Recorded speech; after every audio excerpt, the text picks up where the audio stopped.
Visakha Telugu Desam party కార్యాలయంలో గండి బాబ్జీ అధ్యక్షతన mini Mahanadu కార్యక్రమం ఏర్పాటు చేశారు. ఈ కార్యక్రమంలో తెలుగుదేశం వార్డు మెంబర్లు, కార్యకర్తలు పాల్గొన్నారు. కార్పొరేటర్లు మాట్లాడుతూ ఈ మినీ మహానాడుకు ధీటుగా ఉండాలి.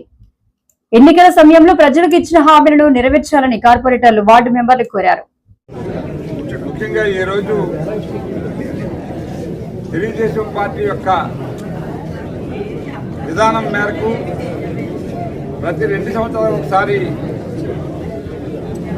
ఈ మహానాడు జరుపుకోవడం స్వర్గీయ ఎన్టీ రామారావు గారి దగ్గర నుంచి కూడా ఇది అలవాటుగా వచ్చింది. కాబట్టి మరి రేపు ఈ నెలాఖరు 27,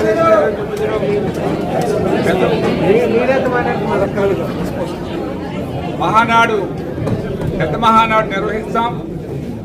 అందులో భాగంగా ప్రతి కాన్స్టిట్యున్సీ నుంచి కూడా మినీ మహానాడు నిర్వహించి స్థానిక సమస్యల్ని మరి ఏవైతే ఉన్నాయో అవన్నీ క్రోడీకరించి జిల్లా పార్టీ మీటింగ్ పెట్టినప్పుడు దాంట్లో ఆమోదించి ఇది రాష్ట్ర కమిటీకి పంపిస్తాం. సమస్యలు ఇప్పుడే మా పెద్దలు కూడా చాలామంది చెప్పారు, మీ అందరికీ తెలుసు. గవర్నమెంట్ వచ్చి కనీసం 11 నెలలు అయింది. ఇప్పటికే కొన్ని పథకాలు అమలు చేశాం. నిన్ననే ముఖ్యమంత్రి గారు ఆగస్టు 15 నుంచి ఉచిత బస్సు ప్రయాణం కూడా ఇస్తా ఉన్నారు. సిలిండర్లు కూడా ఇచ్చేస్తా ఉన్నారు, 3 సిలిండర్లు. తర్వాత రైతు బంధు ఏదైతే ఉందో సెంట్రల్ గవర్నమెంట్ 6,000, మన స్టేట్ నుంచి 8,000 కూడా రైతు బంధు పథకం కూడా అమలు చేస్తామని చెప్పడం జరిగింది. ఇది కాకుండా ఏదైతే మన బడి పిల్లలు చదువుకోవడానికి వెళ్తున్నప్పుడు ఆ రోజు డబ్బులు ఇస్తామని చెప్పారో ఆడపిల్లలకి, అది కూడా ఎంతమంది పిల్లలు అయితే అంతమంది పిల్లలకు కూడా 1,500 రూపాయల లెక్కని ఆ డబ్బు కూడా రిలీజ్ చేస్తామన్నారు.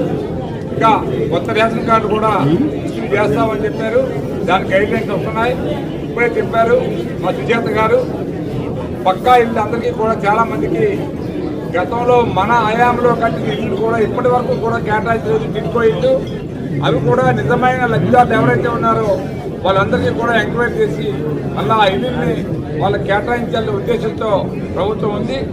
మరి ఇంకా ఎంత అవసరం అవుతుందో హౌసింగ్ రేపు మళ్ళీ అన్ని కొత్త అప్లికేషన్ తీసుకొని స్థలం ఉన్నవారికి సుమారు 3,50,000 వరకు కూడా డబ్బు ఏర్పాటు చేసి ఇల్లు కట్టాలనే ఆలోచన కూడా ఉంది ప్రభుత్వానికి. కాబట్టి ఇవన్నీ అమలు జరగడానికి ముందుగా ఈ మహానాడులో డిస్కస్ చేసుకొని మేమందరం కూడా జిల్లాలో అలాగే రాష్ట్రంలో కూడా ఇవన్నీ కూడా పెద్దలు తెలియజేసి మా ప్రాంతాన్ని అభివృద్ధి చేయడానికి కార్యకర్తలుగా, నాయకులుగా మేమందరం కూడా కృషి చేస్తాం.